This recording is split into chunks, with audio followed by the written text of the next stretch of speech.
Audio Jungle.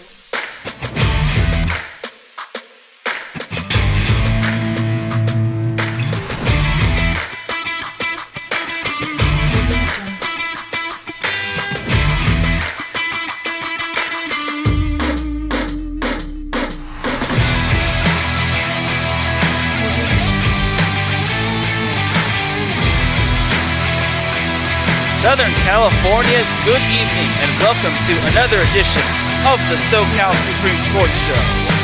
Great to be here on this Friday afternoon as we have a lot to talk about, such as the Rams registering their win over the NFC West rival Arizona Cardinals, and they also got a pretty good win last night on Thursday Night Football as well. Where do the Rams stand? And the Chargers had their most embarrassing loss in franchise history. They got owned by the New England Patriots. There's no other way to say it. And they're also out of the playoff contention. Poor Chargers. And USC and UCLA face each other in college football tomorrow.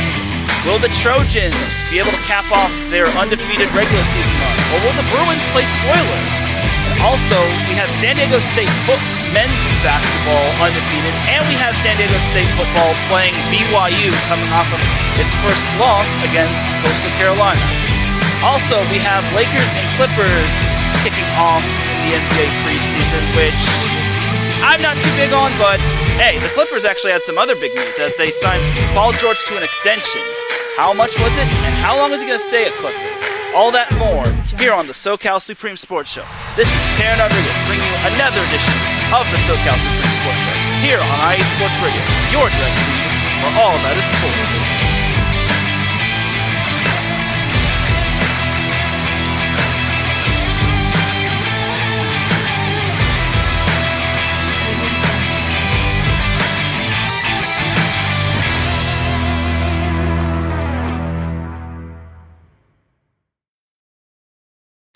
And welcome one, welcome all to another edition of the SoCal Supreme Sports Show. Thank you all for tuning in on this wonderful Friday evening. TGIF, thank God it's Friday. And without any further delay, let's get on into some SoCal sports action. But first, I actually have a guest. And he's a familiar face as he was a guest last week and he helped talk with me about some Patriots action, some Chargers action, and some Rams action. So, without any further delay, introducing my guest from last week, the one, the only, Mr. Kris Young. Kris, how you doing, buddy? I'm doing good, buddy. How we doing? Doing good, despite the Chargers getting smacked on Sunday. It was a little rough. But last night was worse. I don't know. I feel worse about last night. Yeah, so we're going to be breaking down some of our team's wins and losses. But first, before we get into some of that, gotta go over some ground rules. So these are the thoughts and opinions of myself, Teran Rodriguez, and Kris Young, not the opinions of IE Sports Radio or any third, fourth, fifth, or sixth party organization. So just gotta get that housekeeping out of the way. So now without any further delay, let's recap some NFL action. So quick and dirty on Sunday, we had the Chargers getting spanked by the Patriots, 45-0, which is the worst loss in Chargers history. I think the worst loss previously was like 34-0 by the Dolphins. But hey, want to know what the Dolphins and the Patriots have in common? They play in the same division. So, Kris, what were your thoughts about the Patriots just laying a spanking on the Chargers last week or on Sunday? Man, what a good game. I can't say all around. I don't know. The special teams was just incredible that game. The Patriots, punt returner Gunnar Olszewski, another short punt returner who they seem to pick up just off the street like all the time, and a receiver, and he's a third or fourth string receiver. Man, he was exceptional. He had, I think, 145, 150 yards of punt returns. He had a punt return touchdown.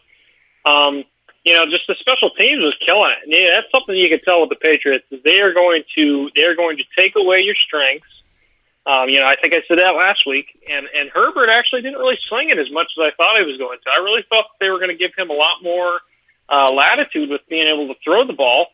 But Anthony Lynn, he just walked away from kind of his strengths there, and the Patriots capitalized on it. You can tell just between the coaching and just putting on the sticks, it was a really excellent game plan by Belichick, and what a great game to watch. Now, obviously, that was on Sunday, so I'm sure we'll get to Thursday. But man, what a good game from the Pats and the Chargers. It's just that was uncharacteristic. I thought they were going to definitely put up some more points. What do you think?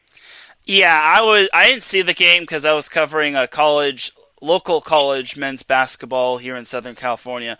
But I will also say this: I saw what happened. I got updates, and it's like, oh my gosh! And one thing that the Chargers really did in terms of did not do well was special teams. The Patriots killed the special teams game, while the Chargers, on the other hand, were basically going south. Like, they missed field goals. One of their field goals got blocked and returned for a touchdown. And like you said, Gunnar Olszewski had himself a touchdown off of a punt return, which that basically summarizes the Chargers' year right there. And like I said, it was the worst loss in Chargers history, and I was very disappointed. I thought it was going to be a lot closer, and the fact that they even got shut out was just absolute ugly. And I could not get away. Every football game I heard, whether it was on Sunday Night Football, Monday Night Football, and even Thursday Night Football, it was just the Patriots just smacked the Chargers, and they just had everything. Like, it was basically the exact same thing. When they brought up the Patriots-Chargers game, it was just the same thing. It's like, come on, like, give the Chargers somewhat of a break. Like, Belichick always dominates against young quarterbacks, with the exception of last week against Kyler Murray, but still. And then the Chargers special team is complete duty. And also, Anthony Lynn just didn't let Justin Herbert bring out his full potential. They need to let Just cook. I know that sounds stupid, but they gotta let Just cook. So, yeah, you're right. Well, I mean, the thing that was crazy about it is, I know often that Eckler's been kind of dealing with some injuries. But they have the pieces. I really do like the Chargers. I really do like them, and I don't really know. I don't know if it's the X's and O's or defense that's really killing them. But they're so inconsistent. But man, they have some playmakers that I wish the Patriots had. Hunter Henry is an excellent tight end, a great pass catcher, and he can block when you need him to. And, Keenan Allen, when healthy, I would say is probably a top 10 wide receiver in the NFL. So I'm envious of some of the pieces that are in LA. And, it's just surprising. And it's surprising, given the quality of the Patriots this year. I did think that the Chargers were going to give them a little bit more of a run. I think I told you 24-21 or something along those lines. I think was my guess last week. I thought that was going to be a closer score than 45. So, but it just shows you how good Belichick is at coaching the three sides of the ball. And, offensively, Cam Newton didn't look great in that game, but he did what needed to be done. And, 2 special teams touchdowns. I mean, that's all the difference. So I was actually really happy to see Stidham come in the fourth quarter and unfortunately kind of run up the score on you. He threw a nice little seed pass up the middle for a 20-30 yard touchdown, and that looked pretty good. It was a nice spiral. So, but yeah, definitely an interesting game. Yeah, and for good reason to keep Cam out of there when the score is that up. And honestly, the Patriots deserved it. They needed to win because they knew they couldn't pull any punches against the Chargers. Because if they had lost that, if they had somehow lost, and then you factor in this week's loss, which we're going to get into a little bit, then the Patriots would basically have to run the table. But now that the Patriots beat the Chargers, they have a little bit more breathing room. Obviously, what happened last night was what happened last night. But still, that win, I think people are kind of giving are kind of like bagging on the Chargers too much. I get the Chargers are not good. I mean, they're not the greatest team. Like, they need to figure out and figure out everything, and then they are missing a few key pieces. But honestly, I think that people are just I think they're not giving Herbert enough credit. I mean, he did all that he could, but he just needs his full potential to be unlocked. And oh yeah, certainly. Yeah. I think the other thing too, Teran, is just you got Joey Bosa on the line, and I think he's a really great pass rusher. And you could see that Cam kind of had some trouble getting the ball to the receivers there. So Bosa's always going to have an impact. But it might just be getting another playmaker on defense, or an offensive lineman those types of people. That'll probably be their first round pick, I would assume. I mean, I think they're going to have a pretty good draft pick next year. I could see them drafting an offensive lineman, or getting a playmaker on defense, and that's going to totally help. It just those football's one of those types of things where certain positions, if drafted properly, and it can really make a change on the team. And I think Herbert is just going to step up next year. I could see the Chargers outplaying next year as compared to this year. Mm-hmm. Yeah, and then also a key piece missing on the Chargers' offensive line was Sam Tevi, who unfortunately who was on maternity leave because of the birth of his new baby, and that kind of left Storm Norton, the former, I think he used to play in the XFL, playing at tackle as opposed to Sam Tevi. But either way, oh, wow. yeah, it was that type of game. So it was either Storm Norton or Trey Pipkins. So that's just kind of how valuable Justin Herbert is, and that's how valuable the offensive line is. But I think another key piece on defense wouldn't hurt, and there's like a couple of like defensive players that are on their final year of their contracts. I think Mike Davis is one of them. Rayshawn Jenkins is another. And then Melvin Ingram, obviously, that's a big decision for him. And then offensively, they have Hunter Henry on his last contract. They gave him a franchise tag, but now it's a big decision in the offseason. Do you bring back Hunter Henry, or do you bring back some of your other key pieces on defense, or do you go after some big market players? So, I think the thing that'll be interesting too is who they're going to bring in to coach. I think I'm not really sure of who the candidates are looking like, but I mean, for all intents and purposes, a lot of people are saying that Anthony Lynn's probably not going to be there next year. As I mentioned last week, I actually really like him. I like him as a person. I like him as a leader, and just X's and O's. I think he's just had such a struggle this year. So scheme wise, next year, going in maybe a different GM or a different coach. Are they gonna put a lot of stock in having Hunter Henry, or are they gonna try and get a little bit more put a little bit more importance on running backs or wide receivers? I'd be really interested to see what that is, because you kind of have that thing in the NFL where some teams are kind of balancing in between the two. I mean, not everybody can be the Kansas City Chiefs, because the Kansas City Chiefs got Travis Kelce and Tyreek Hill, but you're seeing a little bit of a tit for tat on each of these guys. So I'd be interested to see how they go next year offensively. Mm-hmm. Yeah. And they have some good key pieces, and I too like Anthony Lynn. I think he's a great, respectable man, but unfortunately, I just don't think he meshes well. And it's not too much of a knock on him. Again, maybe they could bump him down to like running backs coach, because he loves his running backs like Eckler and Kalen Ballage and et cetera. But I think. Oh yeah. Certainly. Mm-hmm. And but I think Dean Spanos and Tom Telesco have to spend big boy money to get some top-notch coaching, like whether it's like Eric Bieniemy, even though most people are saying that the Chargers should not go for a coordinator, they should go for a full-on head coach, like Lincoln Riley, Urban Meyer. They also recommended Jim Harbaugh, but I don't want him. So. Oh, you don't want Jim Harbaugh? What's the?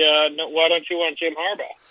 I mean, he's a good coach, but with his track record with the 49ers and with his track record at Michigan, I mean, he's okay, but I wouldn't. But he's not kind of like my first like pick when it comes to when it comes to like getting a head coach. Like I'd probably want Urban Meyer or Lincoln Riley. But I'd probably pick Harbaugh over like maybe Matt Patricia. No offense, because Patricia used to coach was the defensive coordinator for the Patriots, which that actually wound up working out well for you all. And then the Lions happened, and unfortunately that went down the toilet. But yeah, Patricia kind of had some bad. I don't know. I mean, I don't think he's head coach material, but I don't know if he'd work in LA either. I like the idea of Lincoln Riley a lot. I mean, if he's going to make the jump, or even Urban Meyer, I mean, somebody just to kind of spruce it up a little bit, and really, if they can get somebody who's a quarterback, savant to just teach Justin how to really, get better as a player, which I think he's going to. I mean, the dude's got a cannon. He does a pretty decent job at recognizing blitzes and finding receivers, and I can only see him going up. I really like him a lot, and I think Chargers fans have a lot to be happy about with Justin Herbert. I would be pretty darn happy, and I mean, I know there were rumors about Tom Brady possibly coming to LA, but I think it'd be pretty enticing. I mean, you're playing in a really new stadium. It looks like they're going to have a decent amount of cap space next year. They got some skill players that'll work really well. So I actually don't think it's that bad of a job. You're not going to the Jets. You're not you're not in the doldrums, but I definitely think you can compete. And Kansas City's going to own that division for a little bit. But man, I think the Chargers are looking up, especially with that quarterback. Absolutely, yeah. That's kind of the thing. Like, I didn't expect Lombardi this year, but I expected the Chargers to compete, and they did compete. But I just wish they could have pulled off a big statement win over some of these teams like Tampa Bay or the Saints, or at least try to get a divisional win, because the Chargers have 4 games left, and 3 of those 4 games are against divisional opponents, being round 2. So overall, the Chargers at this point are just playing for pride, and I just want them to finish strong. They're obviously not going to have another winning season, and obviously winning would hurt their draft stock. But I mean, I just don't want to see them tank. I like seeing other teams tank, but when it comes to them, I just don't want them to tank, because they have too much talent to be tanking. And I hear this every single week whenever Greg Gumbel and Rich Gannon call a game on CBS. It's always, oh yeah, the Chargers have too much talent. They shouldn't be this record. They should be this record, but they do this, and that. And I'm like, okay, Rich, you don't need to tell me this thousands of times. Oh, boy. Yeah. Yeah. Mm-hmm. Yeah. It was a 3 weeks in a row that the Chargers got, or was it 4? I think it was 4. They got the Broncos, Dolphins. Yeah, 4. Then the Jets, and then the Bills, and then last week they had Kevin Harlan call the game, and I forget who the other one was, but it was finally a change of pace. But I didn't get to hear them, so yeah. Well, I'll tell you what, man. The Chargers could they're putting themselves in a top 5 draft position, and that's not necessarily a bad thing per se. I think they're one of the best teams that are probably going to be in the top 5. And I know that's a really weird thing to say, but you look at New York, which is just a graveyard. Jacksonville, perpetually cursed. Cincinnati's going to be Joe Burrow-less for quite a while. And then you're looking at the Chargers, who have a quarterback and they have some pieces. I saw some mock drafts that had them picking up that guy from Florida, that tight end, who is an absolute stud. I mean, regarded pretty much as good as Rob Gronkowski was coming out of college. And that could be a heck of a pickup if you get yourself a little twin tight end action with Kyle Pitts and Hunter Henry. That would be incredible, because that's the future, and that's exactly how the Rams beat the Patriots. Was a 2 tight end set yesterday. Yeah, and then another team to look for in the draft would probably be Dallas, and they have themselves Dak Prescott has a big decision on his hands, and if he doesn't come back with the Cowboys, then they might be going quarterback hunting for for like that Wilson kid from Zach Wilson from BYU, possibly. But one player I think that the Chargers could look at if they get the correct position is Penei Sewell, who is the offensive tackle for the Oregon Ducks. And that would kind of be quite interesting considering he played with Justin Herbert, and the Chargers are kind of lacking at that offensive line position. They have some good pieces, but like Brian Bulaga and Try Turner, but they haven't been healthy in quite a while. And they still have like Forrest Lamp and Steve Tevy and I guess Storm Norton, but they have some good, but they kind of need to beef up their offensive line. And defensively, I think one more thing before we jump from the Chargers-Patriots game is that Kenneth Murray had the only sack of the game for the Chargers, and he actually got to Cam, which was kind of impressive, but kind of sad because he's a rookie, but he's starting to grow. Like, he's kind of coming into his own, and actually the Patriots are to thank because the Chargers actually traded their second and third round picks for the Patriots' first round pick. So I guess it's all comes around. What comes around goes around comes around. So yeah. Yeah, and we picked up some good players. I actually think we did really well with our draft this year. Especially you mentioned those second and third round picks. We picked up Kyle Duggar, who is a safety out of Lenore-Rain, which I don't even know where that is. I think it's a D2 college. Talk about a Bill Belichick move. And then Josh Uche, who's from Michigan. So, it paid off. It's a pretty good trade for both sides because I saw him too, and I was thinking about that. I said, man, he's pretty good. I like him on the Chargers. He looks good. Mm-hmm.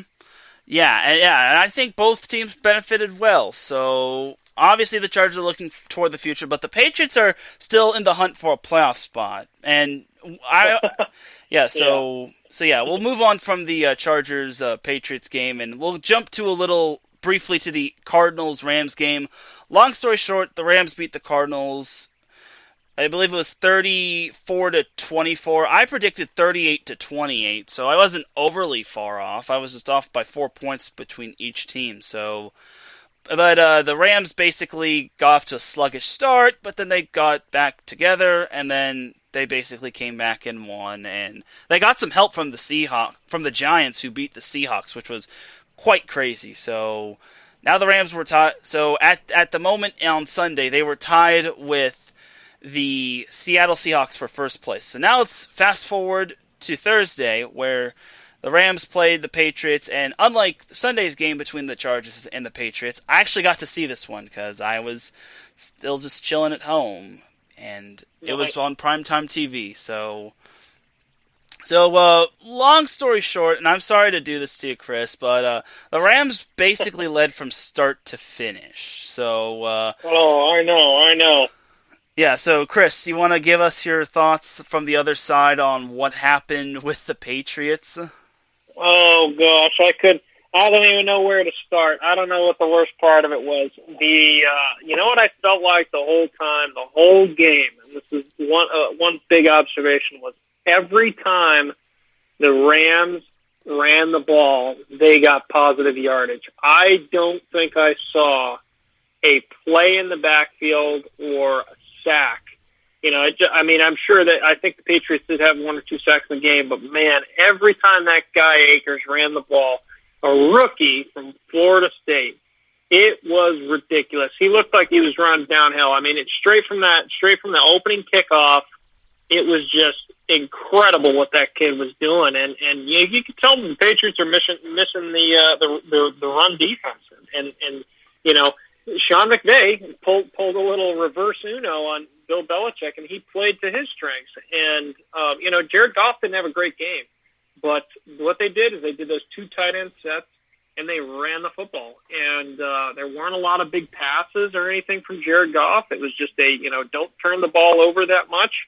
I know he had that 1 interception, which was incredible. I don't know how that guy made that play for the Patriots, but that was a bad throw on Goff's part. But Chris Akers was running all over the place, and he was totally a difference maker. And it's crazy to think that the NFL goes to Patrick Mahomes and Russell Wilson and Aaron Rodgers and these big gunslinger type of guys. But at the end of the day, if you can control the ball, control the clock, It doesn't matter if you're inside in a stadium like SoFi in Inglewood or if you're outside at -20 in Lambeau. If you can run the ball effectively, you're going to win the game.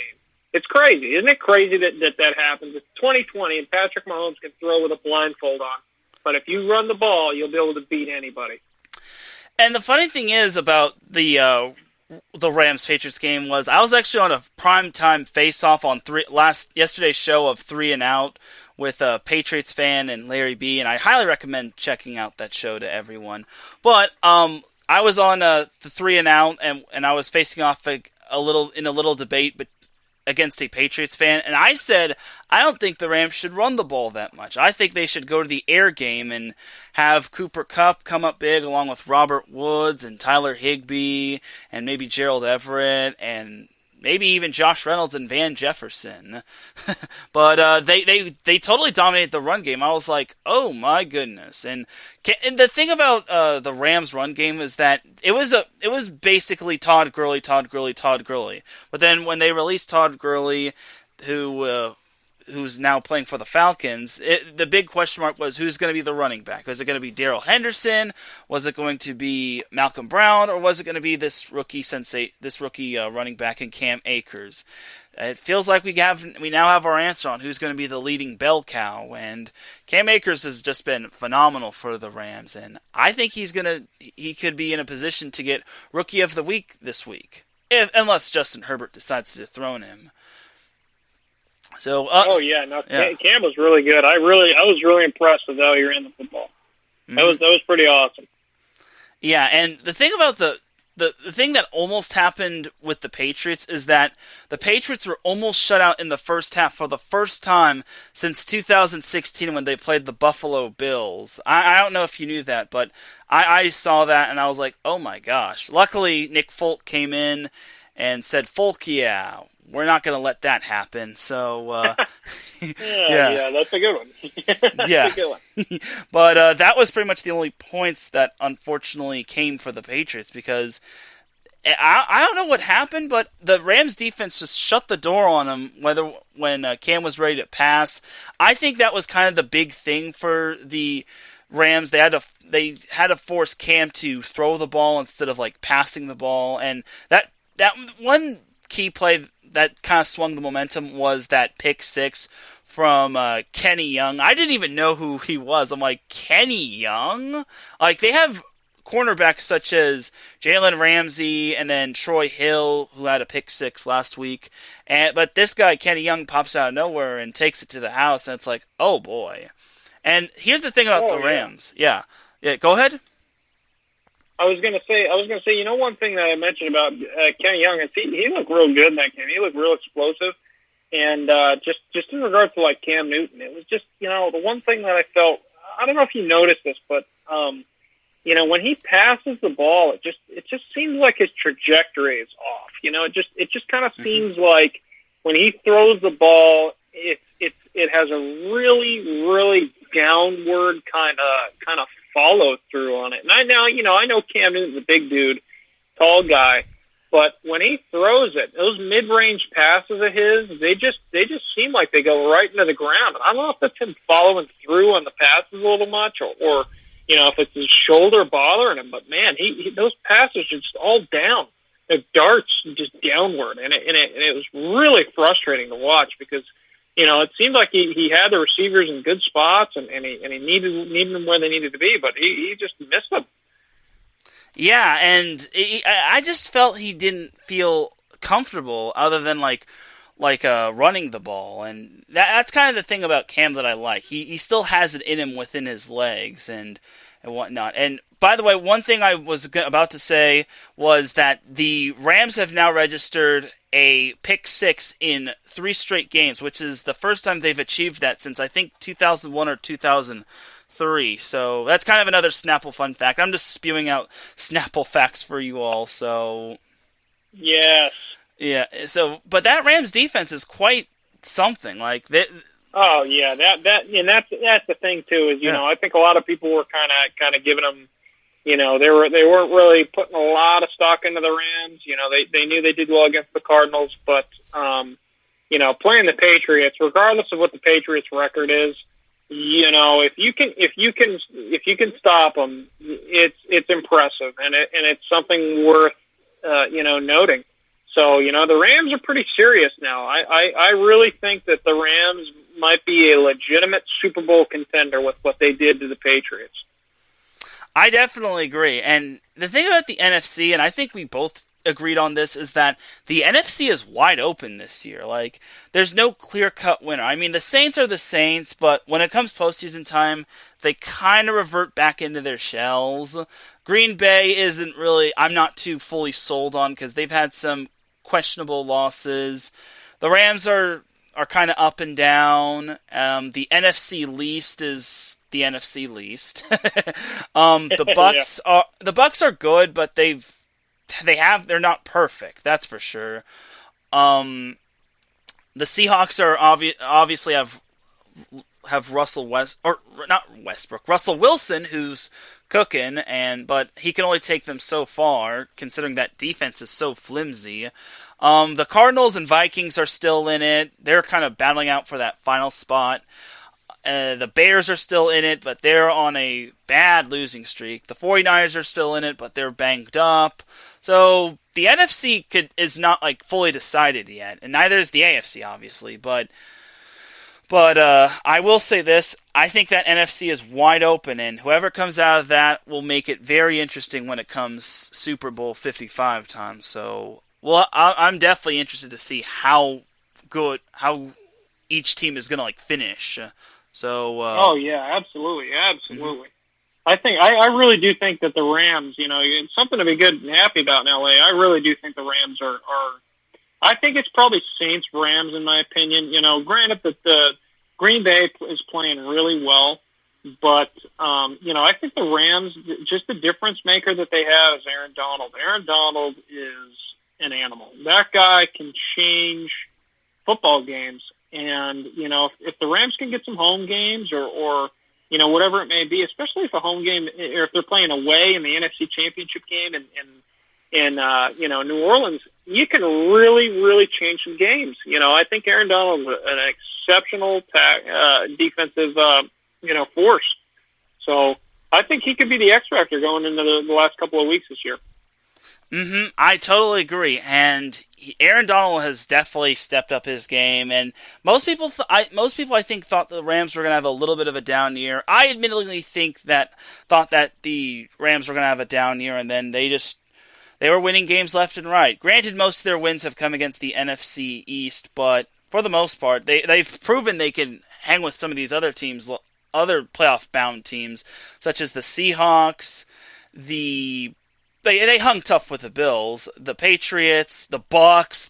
They beat both teams that kind of beat them in Super Bowl 53. But and I'll talk about that a little bit later. But they also beat, like I said, they beat the Seahawks and they beat the Cardinals and then they beat the Bucks and the Patriots. Even though and then they beat the Bears, but the Bears have their own demons to exorcise.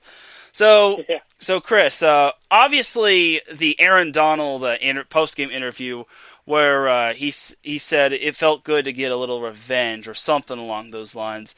What do you think about that? And do you think this is somewhat of a revenge game does it not have the same feel as it did in Super Bowl 53?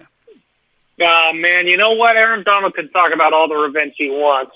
Have him come play in Foxborough in January next year when we get a full preseason and a franchise quarterback. Then we'll start talking about revenge. I agree. That's what I can tell Aaron Donald. Yeah, I totally agree. You beat Cam Newton, which nothing against Cam, but he's no Tom Brady. You beat a Patriots team who was missing Julian Edelman, who didn't have a proper tight end. And 8 defensive players who opted out because of COVID, and a few other notable key players like Rex Burkhead, and Sony Michel hasn't looked the same. I think people forgot that Cam Newton got COVID, man. Mm-hmm. Cam Newton was out for 2 weeks, and all things are showing that COVID. We're not going to really know how that affects people, for a while. But you got some professional athletes that didn't play.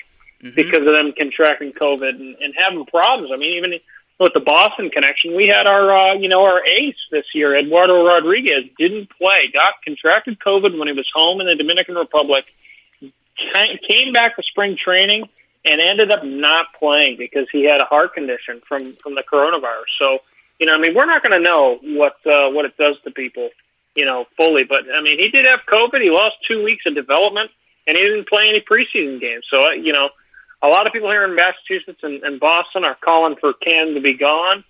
That's something where maybe it's worth giving him a chance and letting Josh McDaniels and Bill Belichick really cultivate around him. Yeah, I agree. It's not no one ever asked for this, and he didn't ask for this. So I think people need to ease up a bit on Cams and maybe give him another chance, or unless they want to develop Jared Stidham or something like that. But they still have a chance for the playoffs, and Cam is not gonna as he said, he apologizes he does not apologize for winning. So and he wants to get back to the postseason because his last couple of years in Carolina were that of utter disarray for him, considering he had his season cut short, and his team also missed the postseason because he just wasn't there to help out his team. So overall, I think Cam is still a man on the mission, but the Patriots pretty much have to run the table. But looking at the Patriots' schedule, they have just divisional opponents left. They have the Dolphins, which are still in the hunt for a playoff spot, the Bills, which pretty much can lock up a playoff spot if they beat the Steelers, and then the Jets, who are indeed a plane wreck. So yeah, not the Jets. Oh man. Yeah, but and also the that's who the Rams play next. So that's pretty much going to be kind of I wouldn't say it's a bye, but any given Sunday. So, and the Jets almost beat the Raiders, but the Raiders I'll take the over on that game. I'll take the Rams on the over for that one. All right, cool. Good to know. So, we don't know who's going to be starting quarterback. I imagine it's going to be Sam Darnold, and maybe he'll get a nice little homecoming because he didn't play against the Chargers. But no matter who it is, it's going to be tough for the Jets because they just fired their defensive coordinator after that blunder of sending an all-out blitz with about 10 seconds left against the Raiders, who needed a touchdown. So I don't know if you saw that game. What a historic mess up! Didn't you? That was the only time, and one of the only times in NFL history, or the recent history that a team's ever done that, and it lost in the game. So I guess that's what happens when you send an all-out. I certainly wouldn't send an all-out blitz on Madden the last play of the game if that was the situation. You got to go on the prevent defense, my friend. That was pretty crazy. Exactly. Even people who don't know the sport of football would probably know not to send an all-out blitz. It's ridiculous. But hey, Jets are gonna jet, and I just think that I'm not really thinking this, but I just felt like they did that to keep the tank for Trevor Lawrence alive. So. But that, and part of me was hoping that the Jets would come out on top, just because it would be somewhat funny if the Raiders fell in that fashion, because they lost to the Jets last year in blowout fashion. So to lose to them when the Jets were winless would have been quite funny. But the Raiders eventually snuck one out. So. The thing about the Raiders is that loss could have benefited the Patriots had the Jets pulled out the win, considering that would have put the Raiders and the Patriots tied at 6-6 for the time being before yesterday's game between the Patriots and the Rams, and eventually that could have maybe put the Patriots in a better position to get the wild card spot, because remember, the Patriots have the wild card or the tiebreaker over the Raiders because they beat them and whatnot. So yeah. Oh yeah. So the Patriots are in a bit of a predicament, but knowing Bill Belichick, you can't take your foot off the gas, and you never know what could happen with some of these other teams. You never know with the Colts. One week they look pretty impressive, and then other weeks you're just left scratching your head. So either way, there's still hope for the Patriots. I can see them maybe running the table, but they know I'm not too sold on the Dolphins, so I think maybe the Patriots win that game. The Bills are going to be tough, and then the Jets are the Jets, and we'll have to see how the rest plays out. So we'll see. Oh yeah, certainly. All right, so yeah, any more thoughts about the NFL this week before we move on to a little NBA talk? Oh yeah, super quick thought. Man, how crazy was it that Alex Smith came back from his injury, which damn near, almost life-threatening, to beat the undefeated Steelers and send a ripple through Pittsburgh. I don't think anybody buys stock in the Steelers now, given that win by the Washington football team. Man, what an incredible story to have Alex Smith come in and do that. How awesome was that? Yeah, it was quite amazing, and I'm willing to say that if Washington does make the postseason, which it is possible, I could see. I mean, for sure, Alex Smith has got the comeback player of the week comeback player of the year locked up. But if the Washington does make the postseason, then he for sure has to get it. Anything else, we gotta call up Uncle Al and have him talk. Yeah. Talk it over with the people that selected them. Yeah, absolutely.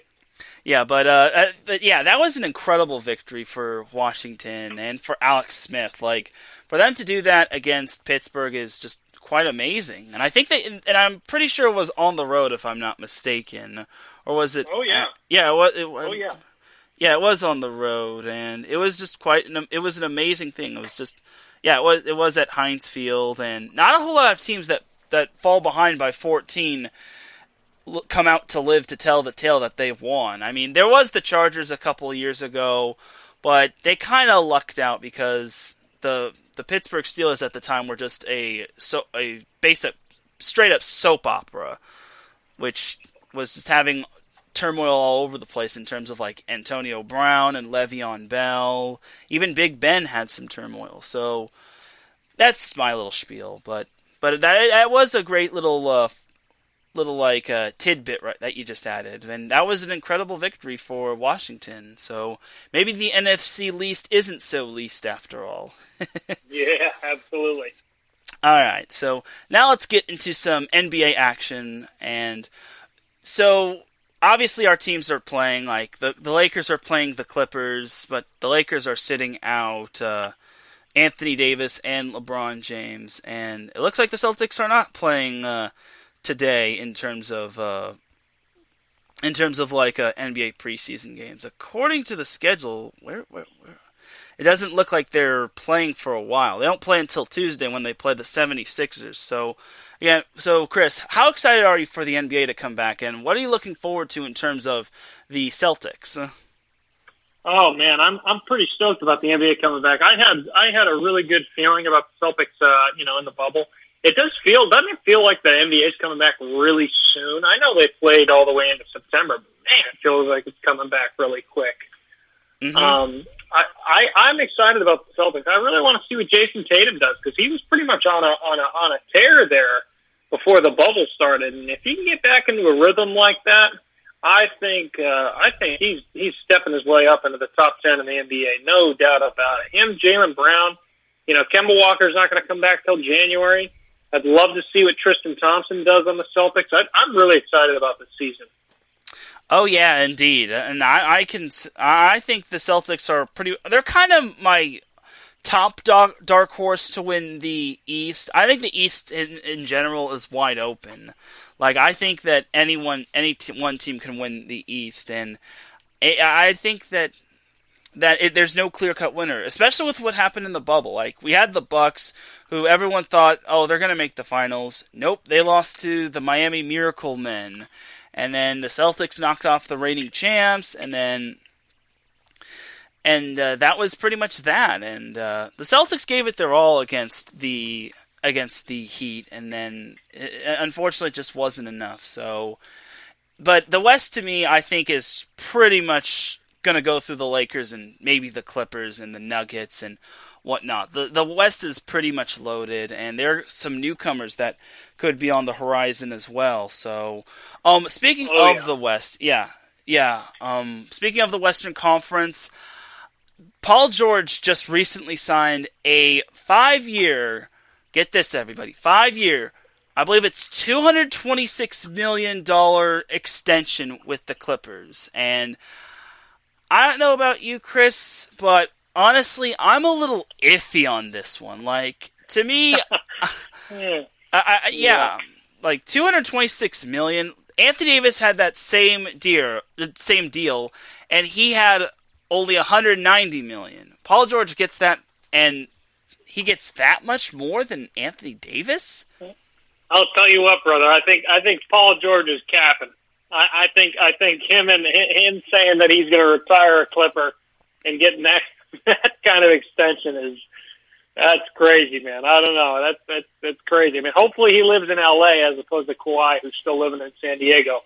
But man, what a crazy contract, man! I can't believe it. I was blown away when I saw it too. I said, "Geez, man, this guy's going to the bank." Yep. And one article said that Paul George wants to retire a Laker, and it's like, cue the Curb Your Enthusiasm music. No, he's capping, man. I don't know. That's crazy, man. I couldn't believe it. I was like, wow, geez. The Clippers,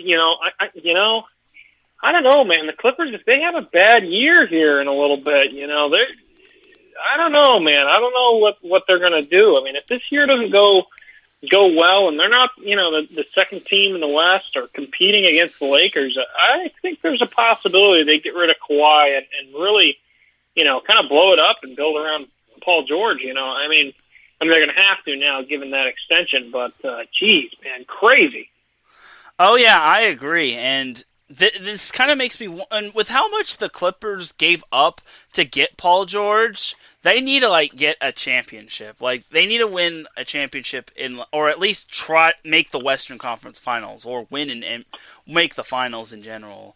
Otherwise, the whole Paul George deal is going to look pretty bad on the Clippers' part. It'll make the Celtics trade to the Nets for, when it came to Kevin Garnett and Paul Pierce and Jason Terry, look like practically nothing. So Clippers definitely need to step their game up. Well, that's the thing too. Is the Clippers got Paul George.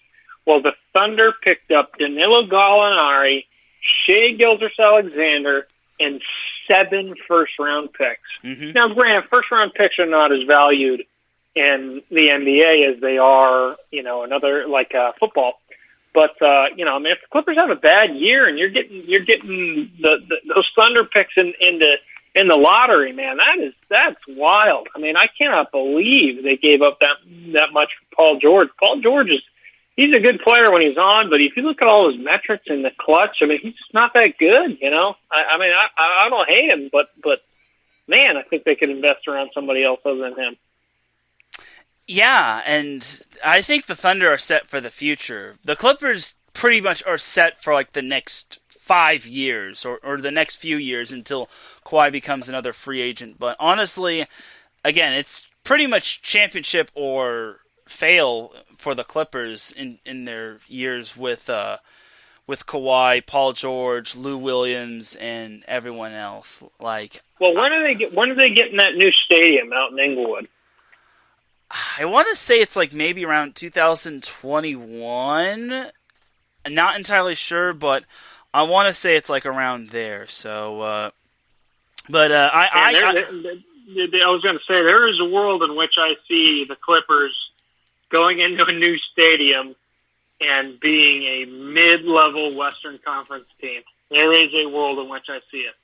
Mm-hmm. And I could also see whenever the Clippers get their new little their little new stadium, that whenever they play the Lakers, I think the Lakers fans are gonna outnumber them. It's gonna feel like a home game on the road, in my opinion. So. Oh yeah, certainly. Yeah, and it's not gonna be fun for them. So we'll see. And I did find out that the Clippers' new arena will be available for them in the summer of 2021. And it says it will begin in the summer of 2021, and it'll be the new home for the Clippers for the 2024-2025 season. So yeah, it's not for a while. So, oh wow, yeah. So the Clippers still basically have to pay rent to the Lakers for a little while longer. Yeah. Well, the Lakers got the banners. As long as they got the banners, that means the Clippers got to pay. Yep. Mm-hmm. And you have anything else you want to add in terms of the NBA? And because I don't know about you, but I am excited for some Lakers basketball.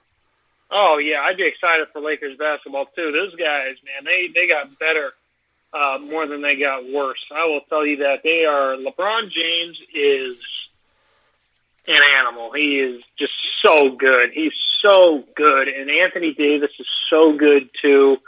And I really like watching him. I'm happy that he was our generation. You know, every other generation, we kind of got a little bit of Kobe and Shaq. You know, but man, we really grew up with LeBron James being the center point of our basketball watching time, and he is so good. And God, he's incredible. But what do you think about James Harden? Where do you think he's going to go? That's a very good question. I'm thinking maybe toward, like, Philadelphia, because I don't see him staying with the Rockets. The writing is kind of on the wall when it comes to him staying with the Rockets, and I think he wants out pretty soon. And I just don't see him staying. I think he goes to, like, Philadelphia, which is on the rise, or somewhere that a team wants to, will give up some, not too much, but enough for him. So I don't know. You think Ben Simmons? Do you think Ben Simmons for James Harden? Probably, yeah. I think that wouldn't be too bad. I think that would be a legit trade. It all depends on what the Rockets want to do going forward, because they cannot do small ball, because now that Mike D'Antoni is gone, that they can finally move away from small ball and start getting big men and whatnot. So we'll see what happens for going forward. But what did you think about LeBron James being the number one player according to ESPN, and then Anthony Davis being right behind him? Now, I actually really like LeBron being number one. I don't think Anthony Davis is the second best player in the NBA. I think it's Giannis. I just don't think. I mean, granted, Anthony Davis is incredible, but I think Giannis is just. I mean, he's the athleticism and everything. He is an incredible player. I think he's number two. With Anthony Davis, a close three. I didn't have a lot of problems with it. What was Luka Doncic? He was 5, right? He was 4. Yeah. They have Luka Doncic as 4, Kawhi Leonard 5, Kevin Durant 6, Damian Lillard 7, Steph Curry 8, James Harden 9, and Nikola Jokic 10. So, see, I don't know if I'd have Kevin Durant in the top 10, just given the injury history. I think it's tough for them to estimate it. I do think he is a top 10 worthy player, but you see how that Achilles does with full speed. I think putting somebody like Devin Booker in the top 10 would have been better, or even like a Jamal Murray. I think would have been better. Maybe bumping up Lillard too. I think would have been a little bit better. But who knows? I mean, if Kevin Durant comes back fully healthy, he's definitely it definitely warrants him being that high.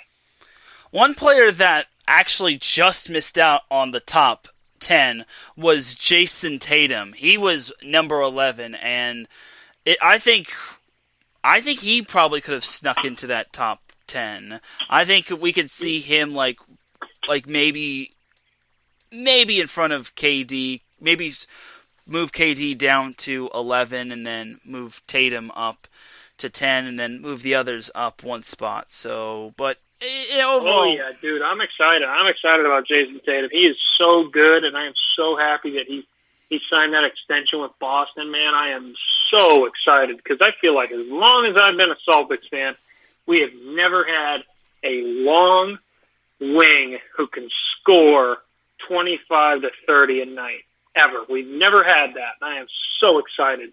it is, God, I feel like I'm like watching Kobe, you know. I mean, that's how much I like Tatum. Mm-hmm. And how crazy is that Lonzo Ball got drafted number 2 in that draft, and Tatum went free to the Celtics. Imagine if they would have taken Tatum.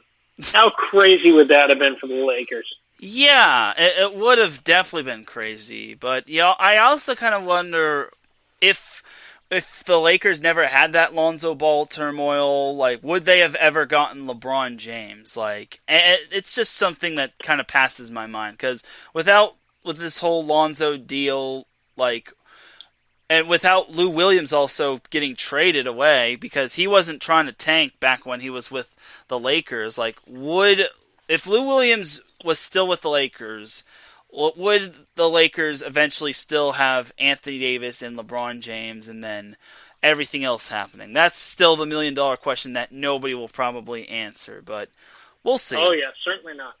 Certainly not. Yeah, and it's just something I normally ponder late at night. But I will say this about the Celtics: I'm really excited for their season. They have some good players such as Jaylen Brown, Marcus Smart, like you said, Jason Tatum, who is probably Tristan Thompson is good at the center position. Kemba Walker, Brown, and Smart are the greatest 3-guard combination in like quite some time, and it's quite amazing. It's a beautiful thing for them. I also want to see if they'll develop Taco Fall, but now that they got Tristan Thompson, it's kind of going to be doubtful, but it would still be cool to have Taco Fall. Oh yeah, I love Taco. We love Taco in Boston. Mm-hmm. Give him all the minutes. Just have him go 48 a night. Yep, indeed. And luckily he's not on the Lakers. Otherwise, LeBron James every Tuesday would say, "It's Taco Tuesday!" Yeah, absolutely. Yeah, so I think that's pretty much going to do it for this little segment of the NBA and NFL, unless you have one more thing to add before we head to commercial break. Oh, I got nothing, brother. You covered it. All right, cool. So now we're going to head out to a little commercial break, and just to give Kris a little proper farewell until next time. When we come back, I'll be talking some college football, college basketball, and some other college news. So you're listening to the SoCal Supreme Sports Show here on IE Sports Radio, your direct feed for all that is sports.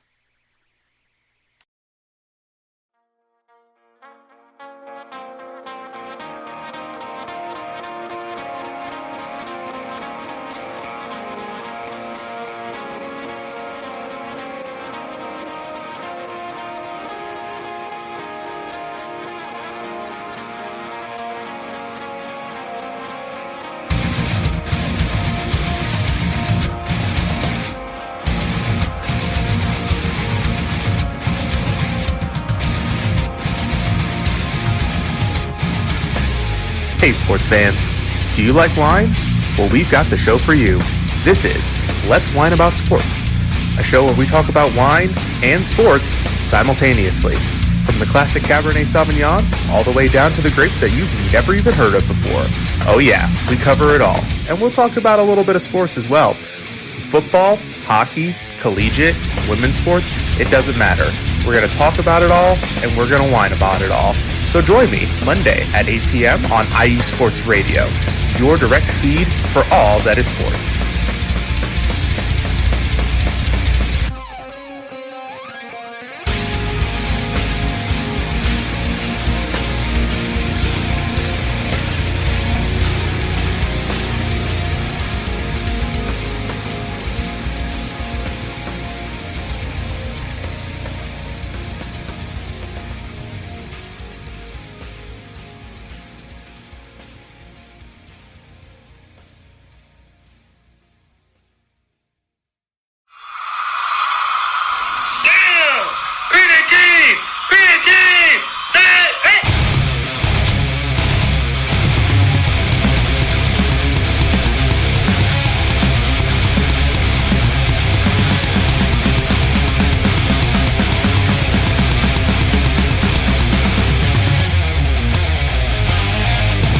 What's going on, football fans? This is me, your boy Larry B, inviting you to join myself, Callum Reynolds, Mike Pat, and John Felipe for one of the most electrifying football shows you have ever heard.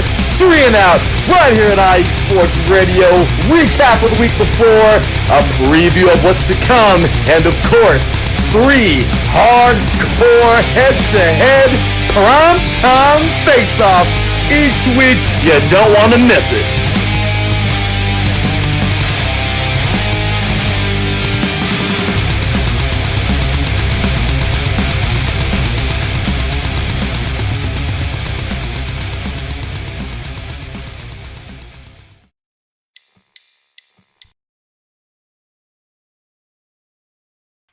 And we could check out all of our amazing shows here on IE Sports Radio. You could check them out on many certain platforms such as Spreaker, SoundCloud, TuneIn, Spotify, YouTube, you name it. So once again, thank you to our guest, Kris Young, who is a good friend of mine, for joining me on the SoCal Supreme Sports Show. I know he's a Boston fan, but we gotta show him love. He does a great job with talking sports with me. So who knows, maybe we'll have him back as a possible, maybe permanent guest, or we'll see. But let's give him that round of applause button.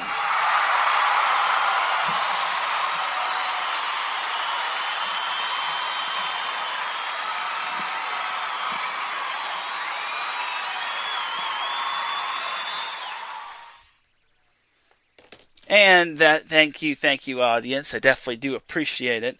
So, anyway, let's jump into some college football action, shall we? Let's talk some USC-UCLA football, because, oh baby, the rivalry week is here. Yes, I am so excited for USC versus UCLA, and big shout out to Mr. Ben Suttereth III for popping in the chat room. I definitely appreciate you tuning in. It really means a lot.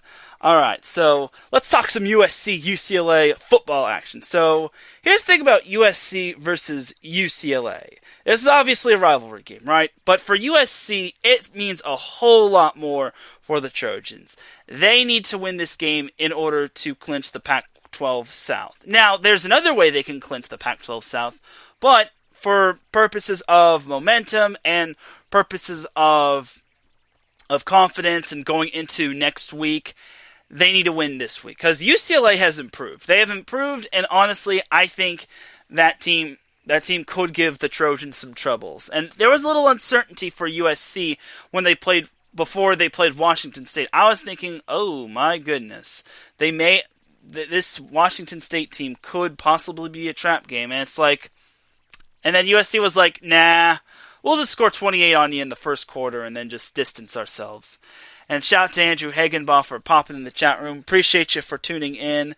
Thank you. He had himself a great show previously on the state of Ohio sports. He talked some Ohio State sports, some Cincinnati sports, some Cincinnati Bengals, some Columbus Crew, some Cleveland Browns. So you could definitely check him out. And check out the Soccer Scoreboard Show every Sunday. I felt bad for missing the Soccer Scoreboard Show just because I was covering some local college basketball at Long Beach State. So, yeah. But anyway, back to some USC-UCLA action for this week. So, last week, both of those teams won their games. The Trojans stomped on Washington State, while UCLA actually had themselves quite the close game against Arizona State. I honestly thought Arizona State was going to win, and then they almost did until they gave UCLA a little bit, way too much time, and poor Jaden Daniels, he unfortunately just couldn't pull out a comeback.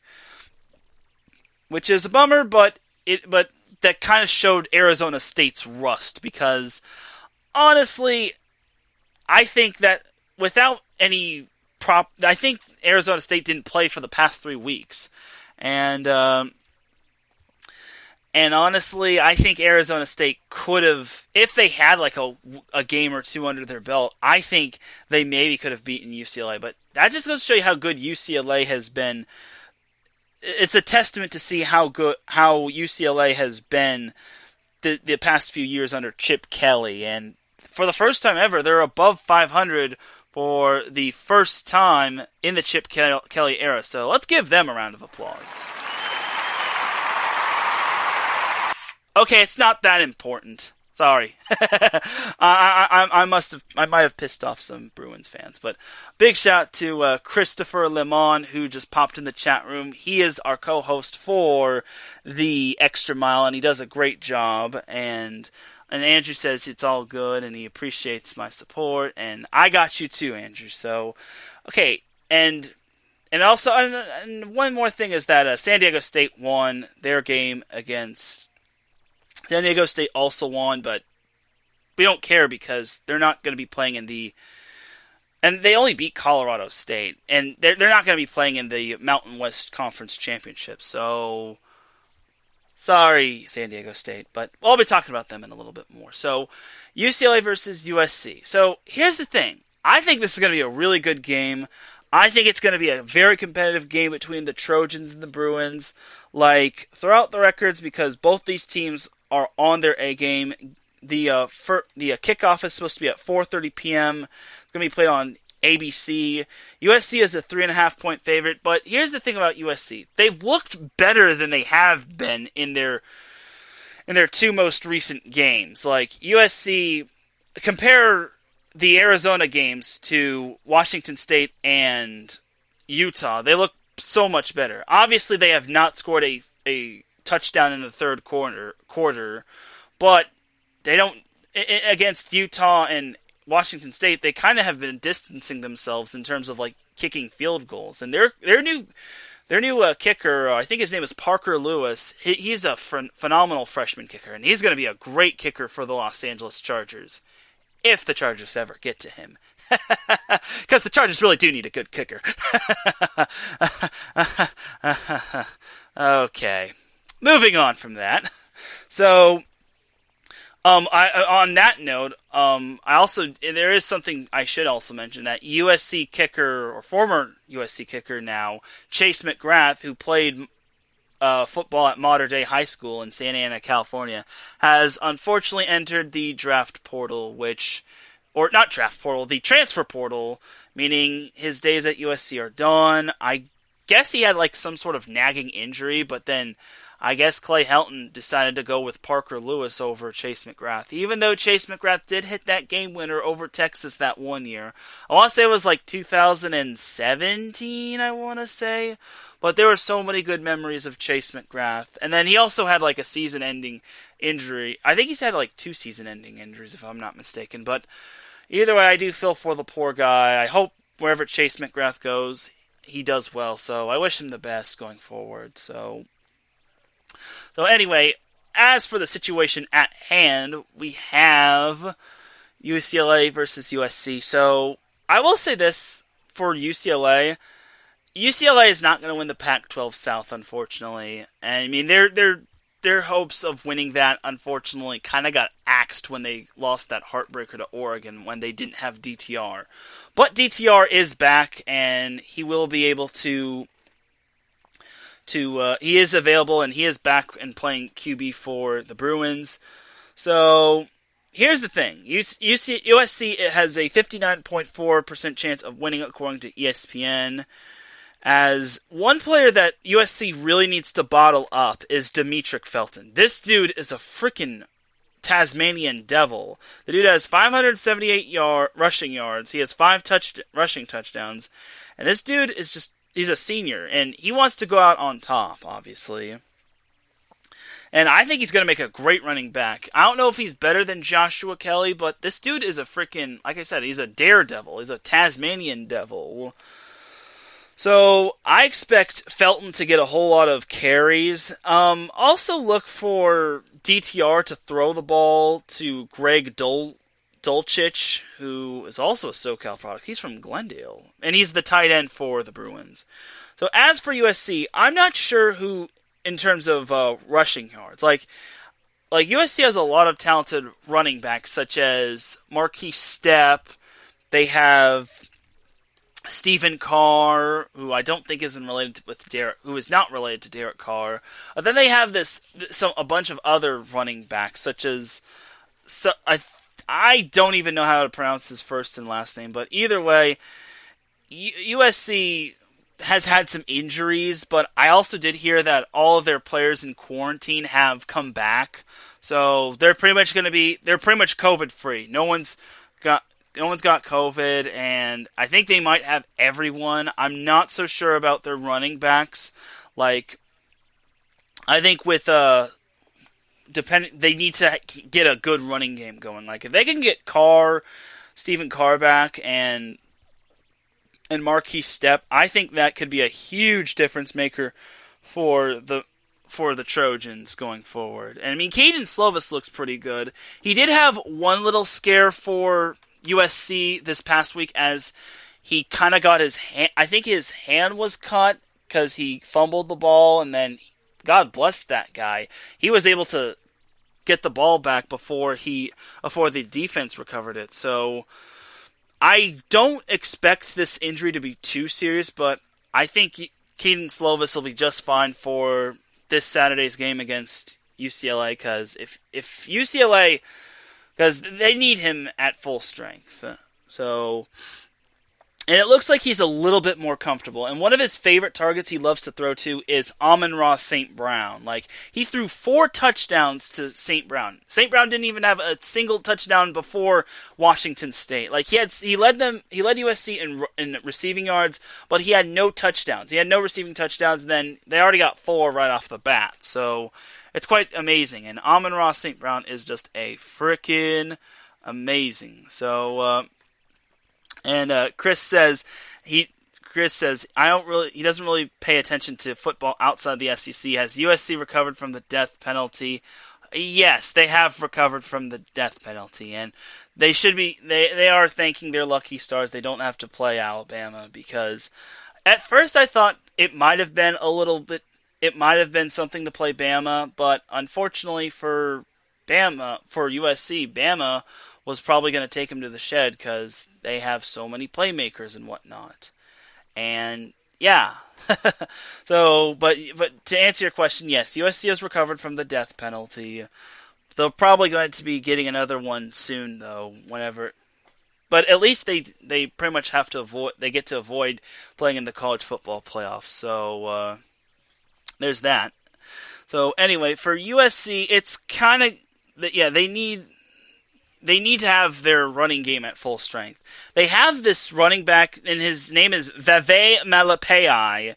He's put in some good runs. Like, the running game is pretty balanced. They have Marquise Stepp leading the way with 138 rushing yards, 2 touchdowns. Stephen Carr with 131 rushing yards, 2 touchdowns. And Veve Malepeai with 128 rushing yards and 2 touchdowns. And they're all rushing touchdowns, by the way. So, overall, their running game is pretty balanced. Like, they'll probably run 2 running backs and maybe a little like slot receiver, but it's fun times. And then their receiving core is really good with Amon-Ra St. Brown leading the way with 331 yards, and then behind him is Drake London, who has 330 yards, and he only has 1 touchdown. Tyler Vaughns is also a noteworthy name who's pretty much bound for the NFL. Like, this dude although he only has 254 yards, but he does have 2 touchdowns. And then look for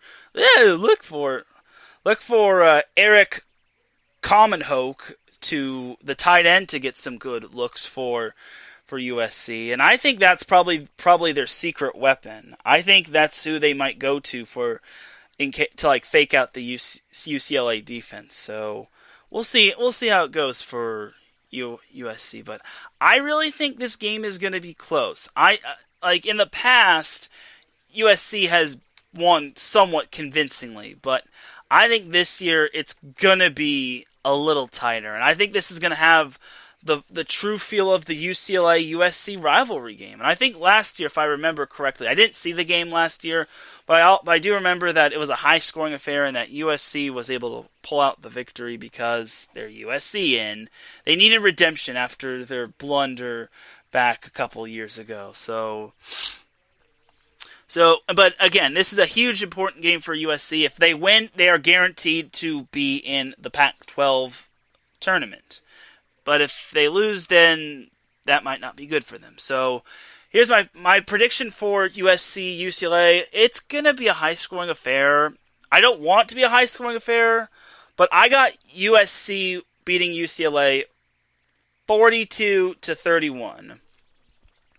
Expect points, and more points. And unfortunately, if you like defense, you might want to turn away from this game.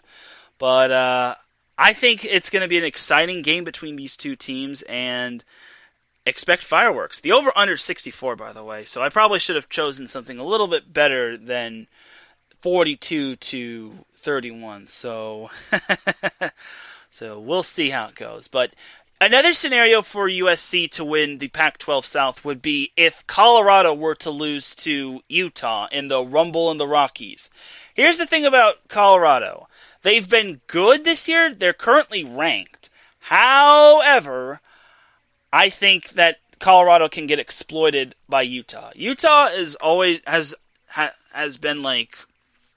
hasn't had too many chances to play because of COVID as well. And I think this game was actually supposed to be played tonight, and then it got moved to early tomorrow, which kind of sucks. But I think Utah hasn't really had their best year because they haven't played a whole lot because of COVID, but they should have beaten Washington, and they just barely held on against Oregon State. But Colorado, to me, has been somewhat unimpressive. They barely squeaked by UCLA after they had a 28-point lead. They also squeaked by Stanford. They beat San Diego State, which was coming off of a loss to Nevada. And then they got off to a rocky start against Arizona, but we all know Arizona's bad. They only put up 24 on them. So, while I think the Colorado defense is good, I think Utah can exploit it. I think Utah is now getting into the groove of their season, and I think that they can get back into the swing of things. And I think they can give Colorado a battle. I personally think Utah can upset the Buffs, but honestly, USC cannot bank on Colorado losing. Like, the scenario for USC is if USC wins, they're in the Pac-12 tournament. If Colorado loses, then USC is automatically in it.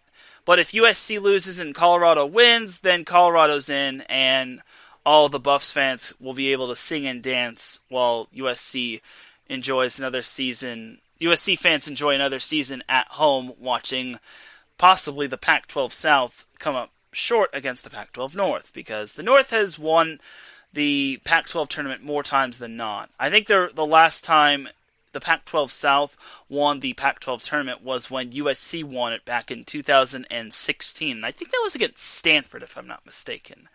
Either way, and I think the opponent from the North has been finalized, and it's going to be Washington, which is not going to be able to play against Oregon because of a COVID outbreak. But I also heard rumblings that Oregon was probably going to be the representative because of more games won, or because of more games played. But either way, it's just been such a rocky year in terms of the Pac-12. Like, lots of postponements. Like, USC almost came away unscathed, but unfortunately, they had that COVID outbreak during Thanksgiving, and then they also had their Washington State game pushed to Sunday, which I'm glad that was not the Sunday Night Football game, because that would have been a disaster. Certainly not as close as Chiefs-Broncos, but I digress. So I really think USC I like USC's chances, but they cannot play down to their competition. If they play down to UCLA's level, then it'll be painful as heck for them. And again, they just can't bank on Colorado to get the win, or to lose, because Utah has been down. They lost so many players to graduation, but Utah doesn't really have too impressive of a victory. They just barely squeaked by Oregon State. But Colorado, to me, hasn't been overly impressive. Like, San Diego State isn't all that big of a win. Arizona, I think they should have beaten them by more. Stanford, I think they should have beaten by more. And then UCLA, they should have beaten by more after they had a 28-point lead. Like, looking at the UCLA win is actually a little bit more better, considering UCLA has a winning record. And then so does Stanford, because Stanford's now 2-0 or 2-2, and then San Diego State is above 500 with their win over Colorado State, which I'll be getting into a little bit, and Utah is their only not so glamorous win should they win that. So I think Colorado has an impressive resume of wins, but at the time, their wins haven't been overly convincing. Like, they haven't had a win that's just popped out and that said, oh, wow, Colorado won by this much? Like, their biggest win was against Arizona, who has been stinking up the joint, and as we speak, is getting thrashed by Arizona State. So, there's that. But, I think USC beats UCLA 42-31. If you don't like points, turn away. So now let's move on to San Diego State as they beat Colorado State last week in their senior day or senior night as they play a very, very, very, very, very tough opponent in BYU. So BYU is coming off of their first loss against Coastal Carolina where the Cougars were unfortunately 2 yards short, which was a bummer because it would have been funny if BYU had pulled off the upset, but it wasn't because BYU said any team, any time, any place, anywhere, and then, you kind of got beaten by Coastal. So, too bad for you. Sorry. But here's the thing about San Diego State. They have their work cut out for them because they are playing in BYU. And that's going to be a tough one. And Jordan Brookshire is going to need to really pull out all the stops. Like, their run game just looks no longer impressive. But that's kind of the reason why they're like moving away from it, because they have Jordan Brookshire transforming into Lamar Jackson and leading the way in rushing yards. I'm surprised the Bell brothers haven't been overly impressive.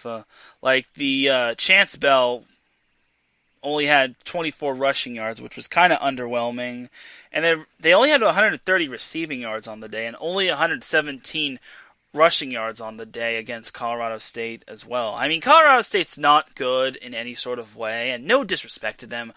But honestly, I would have expected San Diego State to, just dominate them. But maybe they were just running clock management. I don't know.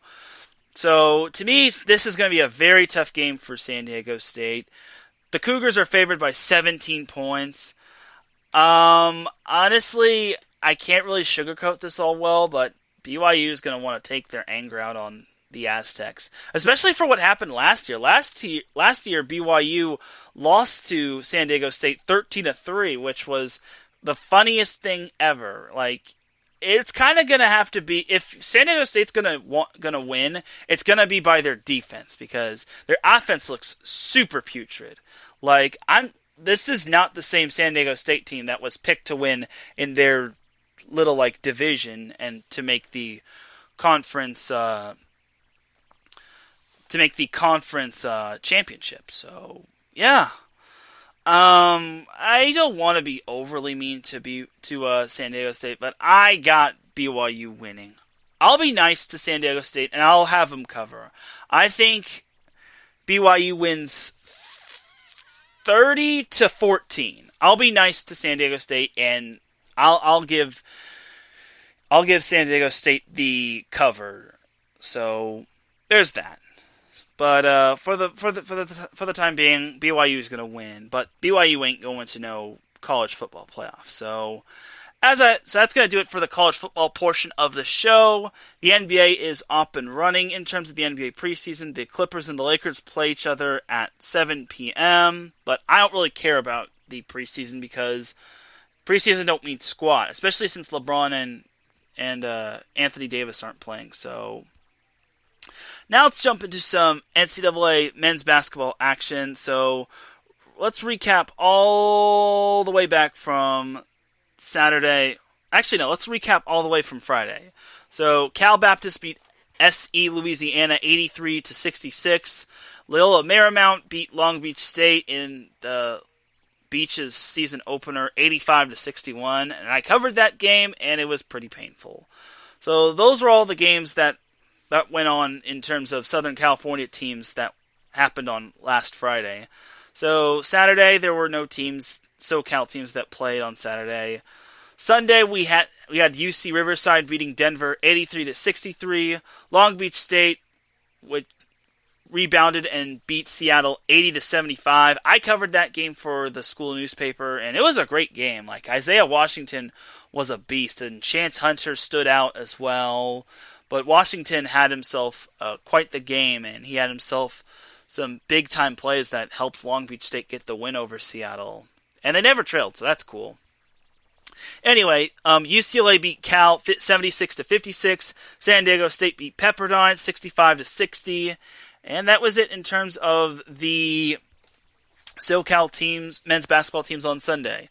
So on Monday, we had Cal State Bakersfield dominate Bethesda, winning 94-43. UC Santa Barbara took down Loyola Marymount 69-58, which is awesome sauce. I actually said yesterday that San Diego State was the only SoCal team that was undefeated. I made a mistake. That Santa Barbara is actually undefeated. They are currently 3-0 heading into tomorrow's matchup against the Lions again. So it's going to be a rematch, which is cool. Anyway, Tuesday we had USC stomping on UC Irvine 91-56. UC Irvine's 2-3 record is very misguiding. UC Irvine has played some very dang good teams. They played USC, they played Pepperdine, they played San Diego State. Their only 2 wins are against Bethesda, which I believe that's an NAIA team, and La Sierra, which I know for sure is an NAIA team. So UC Irvine's playing some tough opponents, and we kind of got to give them credit. So let's lay off them for a bit. We'll see if they can beat LMU next Thursday, and the week after they start conference play against Santa Barbara, and that's going to be fun. Fun times.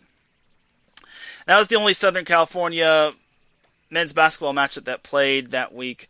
We had Arizona, so on Wednesday we had Arizona beat Cal State Bakersfield 85-60. Pepperdine beat Cal 74-62. UCLA stomped on San Diego 83-56, and that was that for the men's basketball games on Wednesday. Thursday, now this was a very good game. San Diego State, number 24, might I add, beat number 23 Arizona State on the road 80-68. Very impressive win for the Aztecs. The Aztecs are 5-0, so pretty much that was a huge win for the Aztecs. I was quite impressed by them, and they along with Santa Barbara are the only Southern California teams that are undefeated. We had Cal Baptist beat St. Catherine 93-47. We had UC Riverside beating Northern Arizona 74-50. And rounding up the SoCal teams that played yesterday, we had San Francisco putting a walloping on Long Beach State, beating them 107-62. Yikes. So as for today, it doesn't look like we had any games going on today in terms of Southern California men's basketball. In terms of, well, actually, we did have a game that. What am I talking about? We have Marquette playing at UCLA, and that's going to be fun. That's going to be playing in a little bit. Cal State Fullerton and San Diego were supposed to play today, but unfortunately their game got postponed due to COVID concerns, and that wasn't fun. So some matchups to look forward to this weekend is UC Santa Barbara at Loyola Marymount, Cal State Northridge at Pepperdine, and that's going to be tomorrow. Sunday we have Stanford at USC, which is the Trojans' Pac-12 opener. I believe it's also Stanford's Pac-12 opener as well. So that's going to be fun, and hopefully everyone else is able to get their thing. Is able to get everything together. So now let's fast forward through the NCAA women's basketball games because we don't have too much long here. I know we don't have a show going on, but would like to get through these pretty quickly. We had UCLA losing to Arizona in Pac-12 play in terms of NCAA women's basketball action, 68-65. Arizona State beat USC 63-58, and that was that in terms of the women's basketball action last Friday. We had LMU getting stomped on by Grand Canyon, 76-54. San Diego State beat San Diego, 64-56 in their annual rivalry. Cal Baptist beat UC Riverside in their annual rivalry game, 67-58. Pepperdine beat Westmont 68-56, and that was that for the women's basketball games on Saturday. Sunday, we had Arizona barely squeaking out a victory over USC 78-77. UCLA also squeaking out a win against Arizona State, beating them 63-59. So both SoCal teams were in the Pac-12, had some close calls, but USC came away with the L while the Bruins got back on track. So Monday we didn't have any NCAA women's basketball games regarding Southern California, but Tuesday we had Cal Baptist beating William Jessup 91-62. We had San Diego beating Cal State Fullerton 70-60. We had San Diego State losing to Colorado State 86-77. We had Pepperdine beating Bakersfield 69-58, and that was that for all the women's basketball games on Tuesday. So Wednesday we had UCLA stomping on UC Santa Barbara, winning 102-45. We had UC Irvine beating Westmont in overtime, 91-78. And that was that for the NCAA women's basketball games regarding SoCal. So yesterday we also had Colorado State San Diego State getting edged by Colorado State in overtime, 84-77. UC Riverside losing to Fresno Pacific, 74-51. Cal Poly beat New Mexico State, 70-60.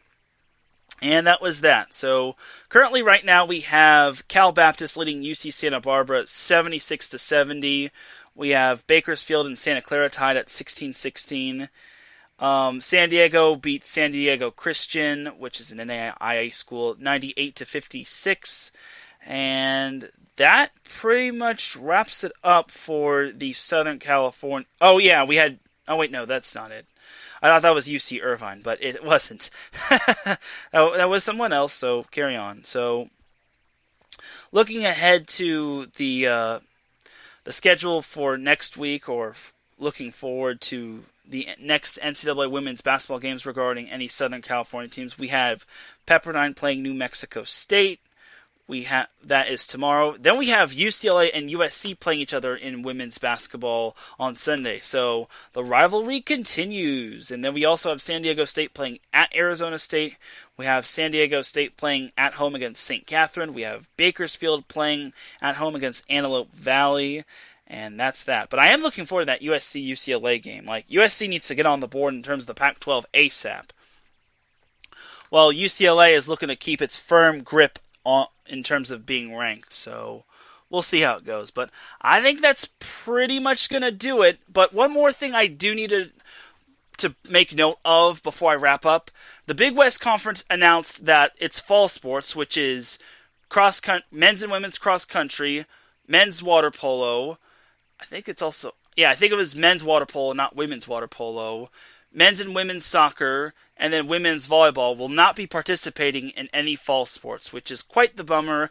I'll be talking more about that on Tuesday when I do set point, but I think that's going to do it for today's episode of the SoCal Supreme Sports Show. I know I had to pretty much speed by the NCAA men's basketball portion of it, but I will also say this: San Diego State has been phenomenal, and I hope they keep it up. It would be really cool to see them undefeated going into the postseason, or whenever we get a postseason for NCAA men's basketball. But we'll have to see. But I am going to wrap it up here. I definitely appreciate everyone tuning in. Thank you to my team, to my homies for popping in the chat room, Ben, Chris, and Andrew. Also, make sure you're following us on Twitter at IE Sports Radio. Follow us on Instagram and like us on Facebook. Subscribe to us on YouTube. Give us some positive feedback on Apple Podcasts. Give us a 5-star rating if you so generously could. And also we have something called Ko-fi launched, which if you can try to we're not normally on board with doing this, but if you can try to donate something to help us out in terms of the COVID season, because I know Christmas is pretty much on the horizon, but definitely do try to donate to us to help keep us running and going if you possibly can. It would definitely mean a lot if you did. So you could if you see IE Sports Radio on our Facebook and our Twitter pages, you'll also see a Ko-fi link, which definitely you should click on and definitely try to donate as much as you possibly can. And yeah, definitely do that, because without you, IE Sports Radio doesn't amount to much. So we are by the fans for the fans, and that's not ever going to change. But without any further delay, it is time to get on out of here, because it is supper time from where I'm at. Thank you all for tuning in to tonight's episode of the SoCal Supreme Sports Show. To everyone listening live, I appreciate it. To everyone listening on the replay, I also appreciate it. I really appreciate doing this, and I definitely appreciate everyone and their full-on support for IE Sports Radio. And I will be back on Tuesday for Set Points. And for everyone here at IE Sports Radio, this is Teran Rodriguez signing off. Before I do, I have a little surprise for you all next week. What is it going to be? You'll just have to tune in next week. So I shall see you all Tuesday for Set Point. Have yourselves a great rest of the week. Be safe. Don't be stupid. Be healthy. And don't be a dum-dum. And don't order the toilet paper. You get the point. Have yourselves a great rest of the weekend. Enjoy some SoCal sports action. And I will see you on Tuesday. Have a great night. And remember, SoCal is for SoCal.